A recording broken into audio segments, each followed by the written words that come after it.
welcome to the X22 Report. My name is Dave, and this is episode 108, and the title of this episode is Government Not Ready for the Collapse, More Stimulus is Needed. And I just want to say one thing before we get started, and it's a correction. In episode 105, I might have said that there were 50% of Americans on food stamps. What I meant was 50 million, approximately 50 million people are on food stamps. Sometimes my mouth moves a lot faster than my brain, and I just talk. But it's great that everyone is listening and correcting. And listen, I admit it. If I say something wrong, let me know. I mean, people have been telling me I've been saying basically a lot. I didn't even realize it, and I'm trying to cut down on that word. But let's get started with the economic collapse news. The French-owned Finch downgrades France from AAA to AA+, and the key drivers include debt to GDP projections rising and substantially weaker economic output and forecasts. And I don't really know if this really comes as a surprise when we look around the European nations. They are on the cusp of completely breaking down and moving into a deep recession/depression. I mean, we look at Portugal, Spain, Cyprus, Greece. We see all of this just completely falling apart. And again, here in the United States, what do we see here? We see the stock market reaching all-time new highs, and everyone's all clapping and hooray, and that's because Ben Bernanke is not going to stop the money printing, because basically he cannot stop the money printing. If he stops, collapse right now. Government is not ready. They need certain things to get laws passed, things nailed down, so they are completely ready. So they are not ready for this thing to unwind and completely come tumbling down.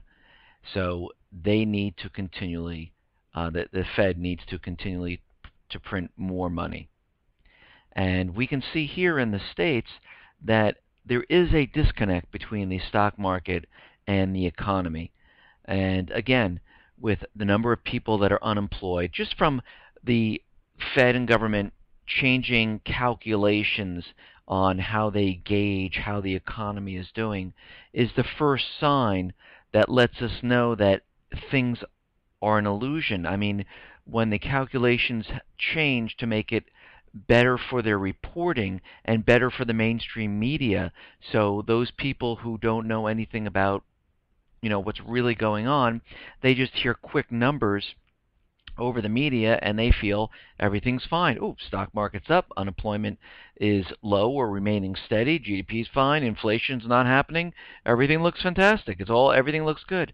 But when you look beyond that and you look at companies and you look at other factors that are going on, you see that everything is not okay.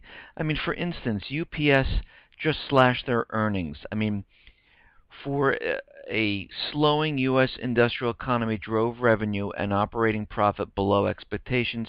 UPS experienced some slowing in package volume growth as a result of labor negotiations. Now, again, we have to think of it this way.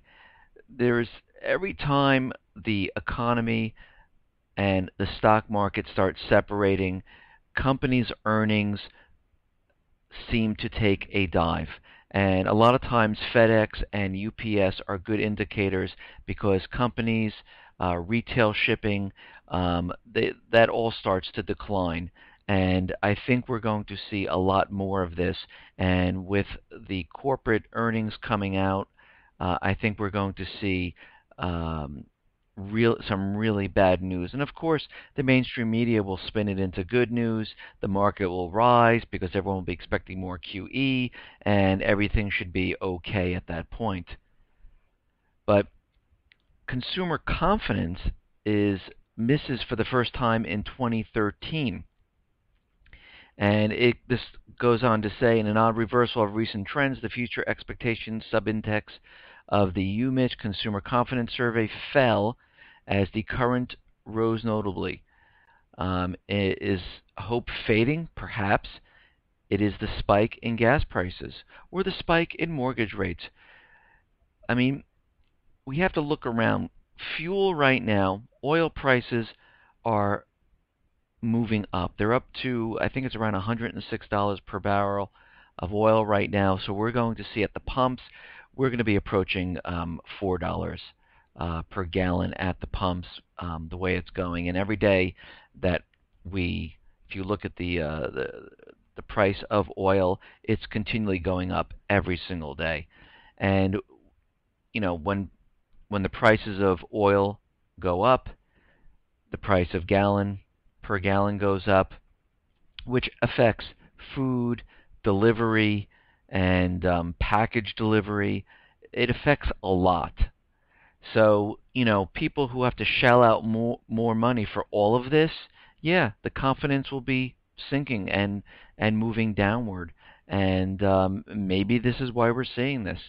Or maybe because more people are becoming unemployed, maybe because people are not getting the bonuses that they used to get, maybe because they're not getting the raises they're getting. I mean, it could be many, many different factors that go into this, but it's a definite sign that something is happening. Now, Detroit is, collapsing. It's declaring bankruptcy. It's, all around terrible there. And this could be a template of how pensions will be accessed to fund or help with failing cities across the nation. And this article goes on to say that this could be America's canary in the coal mine, signaling what's to come for the rest of the country. With the threat of a city bankruptcy looming, Detroit city workers and retirees are pushing back against the state-appointed emergency manager, filing lawsuits to limit his options and refusing to accept demands to keep details of their discussions secret. The plan, if enacted, would be expected to result in significant cuts in pension payments. Although the city currently lists $643.7 million in unfunded pension liabilities, or in his report said the number is closer to $3.5 billion. And if they do cut the pension payments to people, it will make it very hard for them to live because they'll be receiving less money. But again, we have to see how they're going to structure this, and especially with those people who are not collecting pensions and whatnot. I think what might happen, just like we saw the bail-ins in Cyprus, they always try to make it so it always seems better for the person. So let's say you have a pension plan. One way they could, take your money from your pension is to say we're going to replace those funds with treasury bonds, and we will take your money out of your pension and we'll put a treasury bond in its place. Now this solves the problem of getting the treasury bonds away from the Fed and putting it back onto the people. But we can see how this can be used and how they can tailor this type of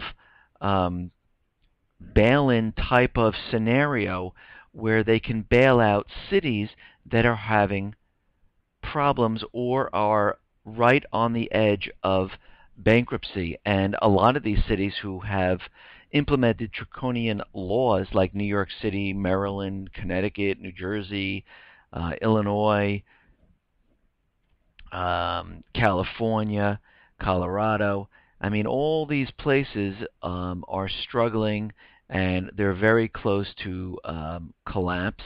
And these are the states that are mostly creating these gun laws, creating all these different type of laws of, telling your neighbor if you see a gun and you think it's illegal, you get $500. The police are going around frisking people without any probable cause, completely violating the Fourth Amendment. And you see this happening in every single state that is very close and has a very huge population center, and we're seeing this. And Detroit, from what comes out of this, each city can look at this, and if they, create something, just like in Cyprus, it could be used for each city all around the country. And I can definitely see them saying, okay, to save the city, to save the country and the states and our cities, what we need to do is we need to take your pensions. And I believe Jim Rogers has said that they will be coming after your pensions. And I can see them making a case where they just trade your pension money for treasury bonds. I mean, it would be a very simple thing for them to pull off. And everyone will be like, oh, okay. For those people who don't know any better, who are not receiving their retirement yet, say, oh, okay, that sounds fair enough. Let me take a treasury bond because it's backed by the full faith, of the United States government, so we don't have to worry about that. And you can take some of my money. That's not a big deal. But again, what are you really getting, as a replacement? A treasury bond, there's a treasury bond bubble, which eventually will be worth absolutely nothing. Okay, let's move on here. Now, remember the debt ceiling? It seems like we all, it just goes away. We forget about it, and the debt ceiling is completely suspended right now, and they are not, they can continually spend whatever they want. We're almost up to 17 trillion, and this article came out and it said we've updated our projection for when Treasury will exhaust its extraordinary measures that will allow it to borrow under the current debt ceiling. We now expect that the Treasury will exhaust those measures on October 31st and run out of cash the next day, November 1st. So, we are getting to the point here. We're going through the summer now. The U.S. government has no debt ceiling. It's been suspended, so they can continually spend as much as they want. Even with the sequester, the amount of money and the debt continually rises. It is not going down. It is never going down. And pretty soon we'll be over 17 trillion. Now, Bernanke says Fed stimulus still needed. Now, of course it's needed. First of all, the government is not ready for any type of collapse to happen. They need to get the war started over in Syria or China. Now, Syria, that's where their focus is right now. They want that to spread to Iran, and they know that Russia and China are backing Syria and Iran. And they still need to get certain laws passed. As we know, the gun bill, CISPA, UN Arms Treaty are all pending in the Senate. So the Fed eventually will have to continually use stimulus and keep printing. Now, the Fed's Plosser admits Fed was responsible for last housing bubble, doesn't want to create another. And, if we go back in time, it's funny because Bernanke never admitted that there was a housing bubble, that there is a stock market bubble coming up, treasury bond bubble, or creating a new housing bubble. The Fed never tells the truth. If we go back to 2008, he said the risk that the economy has entered a substantial downturn appears to have diminished over the past month or so. And this was June 2008. What happened in October? January of 2008, the Federal Reserve is not currently forecasting recession. Boy, he was right on with that one. And right now in 2013, Bernanke,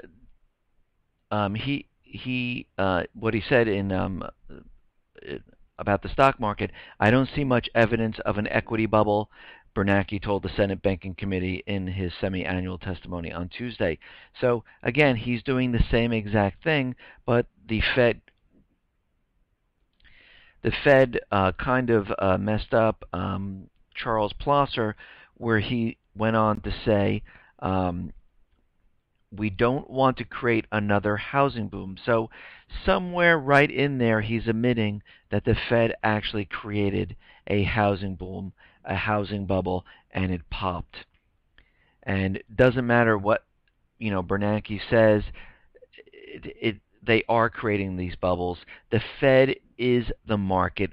The Fed is the stock market. The Fed is the treasury market. The Fed is the housing market. The Fed is everything. Without the Fed, the entire system would completely collapse, and they know it. And they can't let it go yet because they need to make sure that everything is in place and make sure that they have everything ready for this collapse. Okay, let's move on here. Now, the South American states to recall ambassadors from Europe over Bolivian plane incident. The South American countries belonging to the Mercosur trade bloc have decided to withdraw their ambassadors from the European countries involved in the grounding of the Bolivian president's plane. And we can see that this is starting to spread, and the South American states are sticking together and are really pissed off what happened, because someone emailed me and said, for the United States to board this plane, it's like them entering their sovereign territory. It's like entering their embassies without their permission, and it's really a state of war if you do something like this. Okay, let's move on here. U.S. Navy ships in Red Sea move close to Egypt as a precaution. And there is a huge amount of unrest in Egypt. The United States government's central bankers are very worried because they need the reserve currency to stay intact. They need the central bank to stay. And if there is a problem and they see that threatened, they have moved the ships closer, and they will invade and take control because they do not want another country to give up the reserve currency. And you have to remember, a lot of the countries around the world are starting to drop the dollar and trade with China without using the U.S. dollar. And there's looking to implement trade hubs to trade with China. And as the United States, the empire, loses the battle because we are spread, the United States government is spread all over the world trying to keep the U.S. dollar as the reserve currency, and a lot of the countries are not using the currency. I mean, that's why we are in Iran. That's why we're trying to get to Iran. That's why we're trying to get to Syria, because those two countries are not using and trading their oil in the U.S. dollar, and there is no Western central bank there. Egypt, they're very worried. They do. If anything should happen, they will go in and take over and keep and protect the oil, protect the U.S. dollar as a reserve currency, and protect the central bank. But as more and more countries stop using the U.S. dollar, those dollars are not used. Where do they end up going? They end up coming back to the U.S. Okay, let's move on here. Now, new front opens in Syria as rebels say al-Qaeda attack means war. And what's happening now is the U.S. paid mercenaries that are paid by the government of the U.S. to overthrow Assad are starting to turn on each other, and they're having inner fighting amongst them. And Assad is winning many of the battles and pushing them. And right now, the U.S. government has exhausted all of their options to get this war started in Syria. I mean, they tried the chemical weapon route. They tried to plead to the American people to help the Syrian people because of what Assad was doing to them, and that didn't work. And they tried the chemical weapon thing once more, and still people didn't care. So now what do they have to do? Well, the central bankers and the government, their backs are against the wall. They have no more options left. They will need some type of false flag event to get us into war and start the war in Syria. Now, they need to get the troops into Syria so they can overthrow Assad. They need to do something. So, what are they going to do this? And whatever they do, it has to be bloody. It has to be horrific. It really has to hit home and let all the people of America and Congress see why the United States needs to get involved with Syria. So to do this, they can do one or two things. They can use the New York City chemical drill that they're having in the New York City subway system, where they're releasing a non-toxic gas and seeing how it spreads over. Now, if they released a real chemical gas into the subway systems, think how many people will die, be injured, and that will definitely make the point. And if they blame this on Syria, that they actually did have chemical weapons and they used them in New York, this will make the point of why we need to go to war. We also have biological drills going on, and a secret one for the National Scout Jamboree, which is coming up next week. And this also could make the case. Now, there could be many other things. There could be a dirty bomb or some other type of explosions going off around the country. But again, they need something big. They need something bloody. They need something to wake up the American people and see what is going on and see why we need to get into Syria. Now, of course, all the people who see this and hear it on the news as CNN continually repeats it and repeats it and repeats it, the people will be begging to go into Syria because what they have done. And again, we will all know that it's not true, and this is why we need to continually spread the word and report, because the more people that know that these things are done by the government, by the FBI, by whatever agency there is, and the more people that know about this, the less impact it has on us and it working, basically. Okay, let's move on here. Now, Russia is going to get a new air defense system for detecting missiles at blastoff. Now, you can see all sides now are starting to build up military weapons. They're starting to prepare for this eventual war. Putin in Russia knows that eventually America will invade Syria and start the war with Israel to get to Iran, and Russia and China are backing Syria and Iran, and this will eventually turn into World War III. Then we also have Japan, who now will go it alone if they decide that China is doing something, and they will use military force without the backing of the United States. And we see all of this happening all at the same time, and this will eventually turn into World War III, and they need the war to cover up the economic collapse that is coming. The faster they can get it started, the better they will feel, and the better for them. Not for the people around the world, but better for them because they will profit from the war. They will have the ability to cover up what they have done, and eventually, when everything is said and done, they will be able to start a whole new system over again and screw everyone once more. Okay, let's move on here. Now, I don't know if anyone has seen this, but on Sentinel Alerts, I have something called Meet Atlas, and I saw it, and I see DARPA making these new basically Terminator-type robot systems.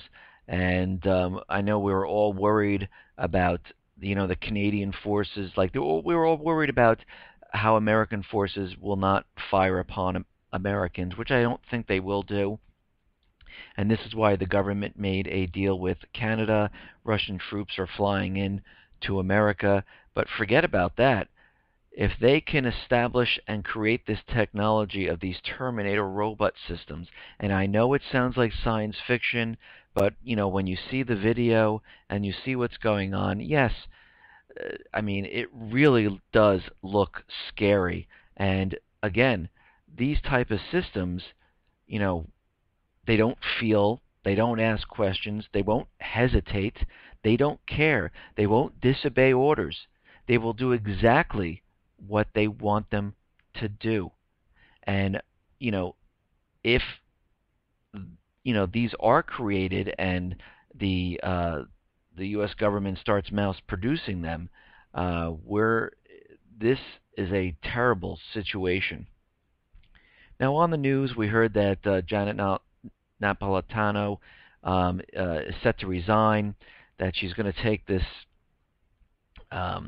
job at a college, and it looks like she's skipping out before the collapse is going to occur. And you notice always these people always skip out before something happens. They resign, they don't want to be involved, and it looks like she's getting out right now. Okay. Now, let's move on here. Now, America is now under martial law. Now, I read this. This is kind of scary, and it really made me think. And this article goes on to say, martial law is defined as when the military government engages in the suspension of ordinary law. The term martial law is thrown around quite a bit these days, and the elements of martial law often gets lost in conversation. There are two types of martial law, and there is the hardcore, very overt, from a martial which is not disguised. It is simply brutal and deadly. The second type of martial law is often referred to as the soft type of martial law. And the hardcore martial law characteristics, and let me just read you some of these. Mass roundup of political dissidents, dusk to dawn curfews, rationing of essential resources, the seizing of personal assets such as food and water, control over all food and water, the prohibition of weapons of any kind, including guns, knives, and chemical, the confiscation of property, homes, and business, arrests without due process, massive papers, please, checkpoints with intrusive searches, forced relocation, forced conscription into various labor camps and even into the military, outlawing of free speech, the installation of massive surveillance programs and the establishment of snitch programs, the total control of elimination of religion, control of the media, executions without due process of law, total suspension of the Constitution. And we are seeing some of these right now. At this time, the United States has not experienced the mass roundup of political dissidents and dusk to dawn curfews. However, the no-fly list and the reputed enemies listed derived from the NSA surveillance activities are precursors events to mass roundups. The globalists are not yet rationing essential resources in totality. However, Executive Order 13603 does give the President the authority to do so. And with this executive order, he does have the ability to control all energy and production of food, and it goes on and on and on. And he does take total control over everything. FEMA regulations limit the amount of food and water one can store to 3 days total. There's regulation that there's no hoarding and things like that. Through various false flag attacks, Obama is doing his best to seize and ban weapons on an incremental scale. The property tax and high unemployment increases the amount of forfeited properties and results in the increased confiscation of property, homes, and businesses. And the NDAA allows arrests without due process. And if you're suspected of being a terrorist, they can throw you into prison for 1 year without a trial, without due process, or anything like that. TSA and DHS were on several highways, bus stations, train stations on July 4th of this year, and in every airport conducting a massive papers, please searches of property and people. Obama has basically declared war on journalists as evidenced by the assassinations of Andrew Breitbart and Michael Hastings. NSA and several other alphabet soup agencies are conducting the conditions like the East German Stasi. East Germany was in a perpetual state of martial law, and the newly announced federal worker snitch program to go along with see something, say something. Civilian spy programs are absolutely hallmark indicators of martial law. And there are only 5 corporations that control the media. The central bankers who set up the Federal Reserve System back in 1913. At that point in time, their idea was to control the flow of information and control the money supply, and they have done both, except for the Internet. They do not control the information on the Internet yet, but as CISPA is pending in the Senate and the additional executive orders of the President Obama controlling all communications, they are working on it. So as you can see, we are totally getting closer to a complete martial law type of scenario. The only elements that have not yet been acted upon in today's America with regard to hardcore martial law are mass roundups and mass executions. And I've said this in my other episodes, the only reason they're doing the surveillance is to find out which person or groups of people will be a problem. Put them into a list, put them into a category, and they will know exactly where to go, where to find them, to get them when the time comes. Just like the Germans did in World War II, they continually made lists, and when the time came, they knew exactly where all the people were to get. Plus, they are using this surveillance to steal investment ideas, to get more money, to get patents, and it's a complete breakdown of the entire system. Now, Iran is going to sue the U.S. over Stuxnet sabotage. As we know, the U.S. government, with the help of Israel, created a malware virus where they were able to cyber attack the Iranian nuclear power plants, and they were able to make them shut down. And if this happened here in America or in Israel, what do you think the course of action would be? Because any cyber attack against the U.S. is considered an act of war. So the United States, with the help of Israel, was creating an act of war on Iran. And of course, the U.S. officials say, no, Iran is behind destructive cyber attacks on America, and they are, pinpointing and attacking our infrastructure.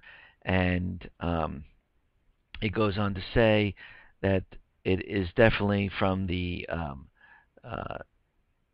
Middle East and from Iran. They also blame China. They also blame Syria, and they just continually blame everyone because they just want to implement.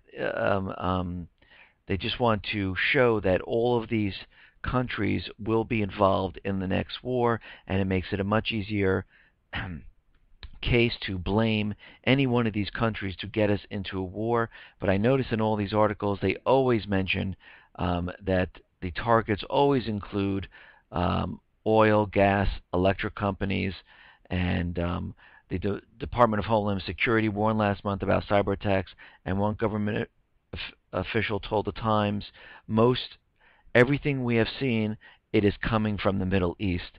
And they're just turning the whole thing around and making their case that no, Iran is really attacking us, and we'll see what happens with where this lawsuit goes. Now, the EAS system is susceptible to hacker attacks, and this article goes on to say, according to the report, an attacker who gains control of one or more DAS DEC systems can disrupt these stations. And this is like the emergency broadcasting system. When you get those bars on your TV, or you hear that loud tone on the radio, and the ability to transmit could disseminate false emergency information over a large geographic area.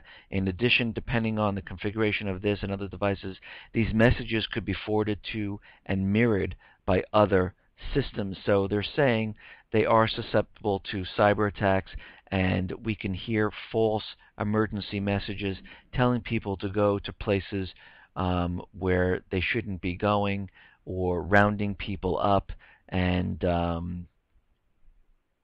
they are very concerned about this. Now, there was a British report where it says international Serber mercenaries for hire, and it looks like the British, the U.S., the Australian, the European nations, they're all getting on the bandwagon of cyber attacks. These are the biggest worry right now. This is the act of war.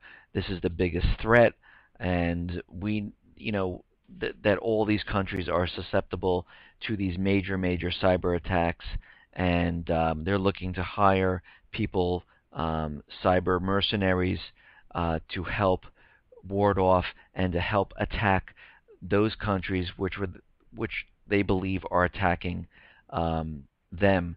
And this whole thing is a propaganda ploy to build up to the main event of a cyber attack. And they want to let everyone know, and this has been going on for a year and a half, that cyber attacks will be coming, and they continually make the case. They always keep this in the news. They keep it with articles, so people keep reading and reading and reading about it. So eventually when the cyber attack comes, they can say, it was China, it was Iran, and it'll be very easy for them to make their case. Now, Homeland Security is urging ISPs to block IP addresses of suspected Chinese hackers. Listen, I block IP addresses from people who are attacking the x22report.com site, and people do try to attack it. They try to break in with username and passwords and things like that, and I do block them. But you know what happens?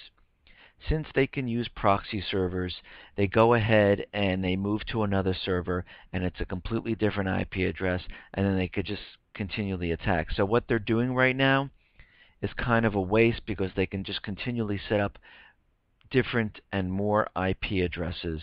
So I don't see how this is going to benefit anything.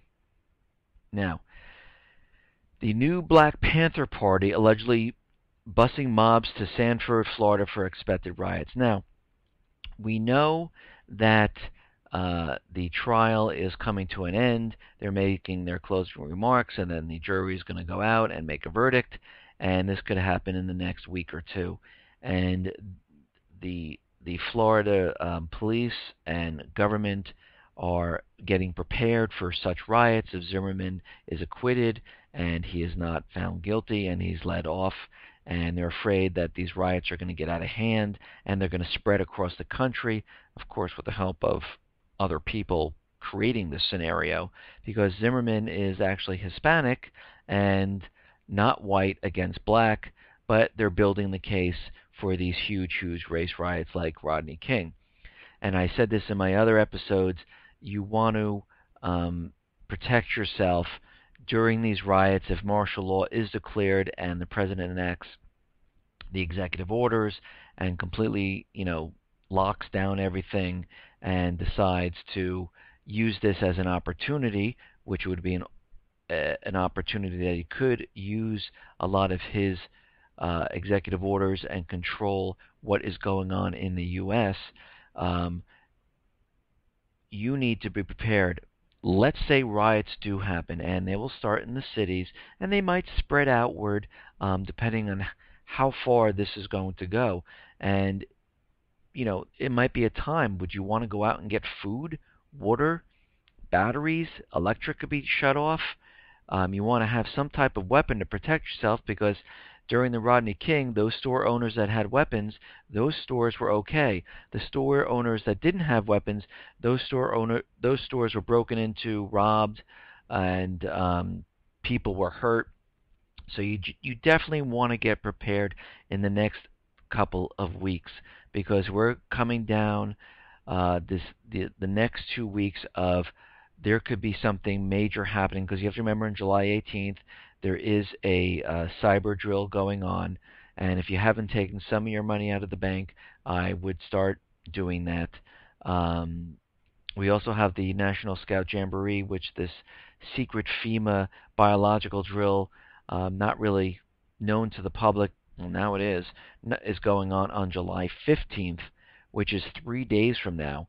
So, everyone needs to get prepared of what is coming. And listen, if this is all wrong and nothing happens, what's the worst thing that happens? You have weapons, you have food, you have batteries, you have toiletry. It all doesn't go to waste. You can use it. Or you can keep it and keep adding more to it for the eventual collapse.